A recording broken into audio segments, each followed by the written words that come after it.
கர்த்தராகிய இயேசு கிறிஸ்து நாமத்தினால் உங்களை வாழ்த்துகிறேன். வருடத்தின் கடைசி தருணத்தில் நம்ம வந்திருக்கிறோம். இன்றைக்கு நாம் நினைத்து பார்க்க வேண்டிய ஒரு தருணமும் ஒரு காரியமும் என்னவென்றால், கர்த்தர் எனக்காக செய்த நன்மையினால் அவரை துதித்து பாடுவேன்.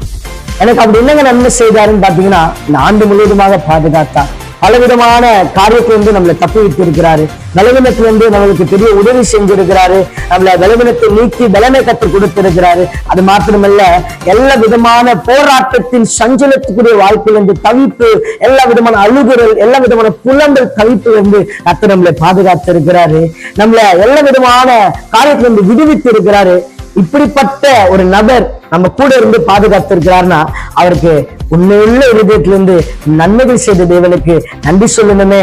ஏதாவது ஒரு மனுஷன் நம்மளுக்கு ஏதாவது ஒரு விதத்துல ஒரு ரூபாவோ அல்லது நம்மளுக்கு எதிர்பார்த்திருக்கிற சூழ்நிலை ஒரு உதவி செஞ்சாலோ, நம்மளுக்கு அந்த மனுஷனுக்கு தேங்க்ஸுங்க, நன்றிங்க, ரொம்ப ஹெல்ப் பண்ணீங்க, ரொம்ப நன்றிங்கன்னு சொல்லி நம்மள வாயில அவரை போற்றி புகழுவோம். ஆனா இந்த கர்த்தராகிய இயேசு கிறிஸ்து ஜீவனை கொடுத்து நன்மையாய் கர்த்தர் வைத்திருக்கிறாரு. எவ்வளவு பெரிய நன்மைகளை செய்திருக்கிறார்ல, அவருக்கு நம்ம நன்றி செலுத்தணும்ல.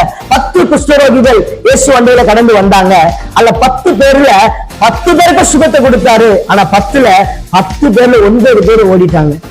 ஒருவர் மாத்திரம் உண்மையுள்ள இருதயத்திலிருந்து எசப்பாவை நோக்கி, எசப்பா மக்க நன்றி எசப்பா, நீங்க செஞ்ச விடுதலைக்காகன்னு சொல்லி எசப்பாவை ஆராதித்து துதித்தாரு. இன்னைக்கு நம்மளும் 9 பேரை போல ஓடாம இந்த ஒருவர் போல உண்மையுள்ள இருதயத்திலிருந்து நன்மை செய்த இயேசுவுக்கு நன்றி கீதங்களோடு பாடலை பாடி ஆராதித்து, அவரை நன்மை செய்த இயேசுவே உமக்கு நன்றி, ஜீவனை கொடுத்த இயேசுவே உமக்கு நன்றி, எல்லாவற்றையும் செய்த இயேசுவே உமக்கு நன்றின்னு சொல்லும் பொழுது, எசப்பா இன்னும் பல நன்மைகளை நம்மளுடைய வாழ்க்கையில நிச்சயமாக செய்வார். இதை கேட்டுக்கொண்டிருக்கிற அநேகர், இதை பார்த்து கொண்டிருக்கிற அநேகர் நன்மைகளை செய்த இயேசுவுக்கு நன்றிகளை செலுத்துக.